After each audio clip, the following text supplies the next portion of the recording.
অবিশ্বাস্য ম্যাচ। পাঞ্জাব মাত্র 111 রান করে এই আইপিএল জয় পেল কলকাতা নাইট রাইডার্সের বিরুদ্ধে। কলকাতা নাইট রাইডার্স গুটিয়ে গেল মাত্র 95 রানে। হ্যাঁ, ঠিকই শুনতে পাচ্ছেন। এবার 2025 আইপিএল এ হাই স্কোরিং ম্যাচের বিপরীতে আজকের ম্যাচটি লো স্কোরিং ম্যাচেও যে রসদ পাওয়া যায়, সেই ম্যাচ আজকের ম্যাচে তার প্রমাণ পাওয়া গিয়েছে। ভাবা যায় 111 রান, মাত্র 111 রান করে একটা দল কিভাবে চিন্তা করে যে তারা জয়ী হবে, এবং সেই চিন্তার বিপরীতেও জয় এসেছে আজকে পাঞ্জাবের। আসছে কার বিরুদ্ধে? কলকাতার বিরুদ্ধে। আপনাদের একটা তথ্য দিয়ে রাখি, পাঞ্জাব আগের ম্যাচে তারা সম্ভবত 245 রান করেছিল, 245 রান করেছিল, এবং সেই ম্যাচ হেরেছে 8 উইকেটে। কার সাথে?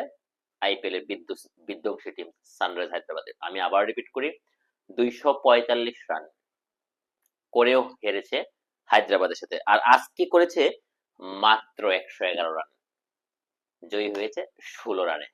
তো যে কোনো টিমই তো ভাববে যে আসলে কম রান করি তাহলে তো জিততে পারি। মানে ক্রিকেট আসলে অনেক সময় কাকতালীয় হয়, অনেক সময় অনেক কিছু ঘটে যায়। ক্রিকেট আপনাকে কি হবে তা কিন্তু প্রথম থেকে বলা যাচ্ছে না, বলা যাবে না। আহ, আমার মনে হয় একজন দর্শকও থাকবে না যে পাঞ্জাবের পক্ষে, ইভেন যে কেউ থাকবে না 111 রান করার পর যে আসলে এই টিম জিততে পারে কিনা। ওই কাকতালীয় কিছু না ঘটলে টিম জেতা যায় না, এবং সেই কাকতালীয় টিমটা করেছে এবারের পাঞ্জাব। এবারে পাঞ্জাবের বড় বৈশিষ্ট্য হচ্ছে তাদের ক্যাপ্টেন শ্রেয়াস আয়ার। যে টিমের বিরুদ্ধে জয় পেয়েছে কলকাতা নাইট রাইডার্স, এই কলকাতা নাইট রাইডার্স এর ক্যাপ্টেন ছিল শ্রেয়াস আয়ার। এইবার পাঞ্জাব নাম ডাকেন, নাম কিনে নাই, কিনেছে পারফর্মার, এবং সেই পারফর্মার ছিল শ্রেয়াস আয়ার। শ্রেয়াস আয়ার তার ক্যাপ্টেন্সি, তার নৈপুণ্যতা, সকল কিছু নিয়ে জয় নিয়ে আসছে ম্যাচের পর ম্যাচ পাঞ্জাবের। আমি যদি আজকের আইপিএল এর আজকে জয়ের পরে পয়েন্ট টেবিল বলি, তাহলে পাঞ্জাব 6 ম্যাচে 4টি জিতেছে, এবং পাঞ্জাব শীর্ষ যে 4 দল, সেমিফাইনাল রেসের যে 4 দল, সেখানে টিকে রয়েছে। আমি যদি আজকের ম্যাচের বিশ্লেষণ করি, পাঞ্জাব প্রথমেই নিয়মিত উইকেট হারিয়ে 111 রান করেছে, 10 উইকেট হারিয়ে। তাদের প্রাথমিক যে ওপেনিং যে জুটি, সেই জুটি যে পারফরমেন্স, সেই জুটি যে বিধ্বংসী ব্যাটিং, সেটা দেখে কিন্তু কেউ বলবে না যে আজকে পাঞ্জাব 111 রান আউট হয়ে যেত। প্রিয়াংশ আর্য এবং প্রবেশ মান, তাদের যে ওপেনিং জুটি, 22 এবং 30 রান। এরপরে পাঞ্জাবের দুর্ভোগ শুরু হয়। আজকে Punjab Australian hard hitter batsman ম্যাক্সওয়েলের কাছে কিছু আশা করেছিল, কিন্তু ম্যাক্সওয়েল আজকেও ব্যর্থ। ম্যাক্সওয়েল হচ্ছে আমার দৃষ্টিতে পাঞ্জাব কিংস নাম, ম্যাক্সওয়েল হচ্ছে অস্ট্রেলিয়ান কিংস।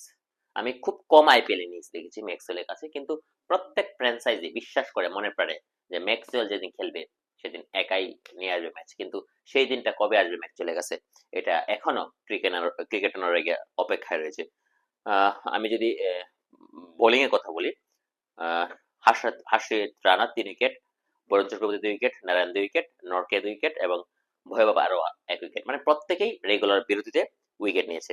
জবাব দিতে নেমে শুরুতেই উইকেট হারায়, ডিককে উইকেট হারায়, তারপর নারায়ণ উইকেট হারায়, তারপর দলীয় ক্যাপ্টেন অজিঙ্কা রাহানে এবং রঘুবংশীর যে একটা পার্টনারশিপ, সেখানে কেউ বলবে না যে আসলে ম্যাচটা হেরছে কিনা। কারণ হচ্ছে এক পর্যায়ে কলকাতা ছিল 62 রানে 2 উইকেট, তার মানে হচ্ছে আর লাগে 49 রান, হাতে আছে 8 উইকেট। এই ম্যাচও হারা যায়, এবং সেই ম্যাচটা হেরে কলকাতা প্রমাণ করলো যে ক্রিকেটে যে কোনো কিছু করতে পারে। পাঞ্জাব জয়ী হয়ে সেটাই প্রমাণ করলো। তারপর কলকাতার শেষ আশা ছিল আন্দ্রে রাসেল। আন্দ্রে রাসেল আজকে দিনের সেরা বোলার। আন্দ্রে রাসেল আজকের দিনের সেরা বোলার যুজবেন্দ্র চাহালের বলে পরপর 2টি 6 এবং 1টি 4 মেরে ম্যাচের প্রাণ ফিরে নিয়ে আসছিল। আজকে যুজবেন্দ্র চাহালই কিন্তু আজকে ম্যাচে নিয়ে আসছে। আমি যদি ভুল না করি তাহলে হয়তো বা কিছুক্ষণ পরে ম্যান অফ দ্য ম্যাচের পুরস্কার দিবে, এবং সেই পুরস্কারটা প্রাপ্য হচ্ছে যুজবেন্দ্র চাহাল। আজকে 4 ওভার 28 রান 4 উইকেট নিয়েছে মার্কেল জেনসন, যে কিনা লাস্ট উইকেট নিয়েছেন আন্দ্রে রাসেলের। এই উইকেট নিয়েই জয় নিশ্চিত হয়েছে। রাসেল শেষ ব্যাটসম্যান হিসেবে যখন আউট হয়েছে, তার তখনও রাসেলের উপর নির্ভর করছিল যে কলকাতা যে রাসেল আজকে জয় নিয়ে দিবে, কিন্তু সেই আন্দ্রে রাসেল আর আগে আন্দ্রে রাসেল নেই, কারণ সে বয়স বলে একটা কথা আছে। যাই হোক, আজকে লো স্কোরিং ম্যাচের মধ্যে খুব মানে আমরা ক্রিকেট প্রেমী যারা আছে তারা রসদ খুঁজে পেয়েছে। দেখা যাক আগামীকালকের ম্যাচে কি হয়। Thank you so much.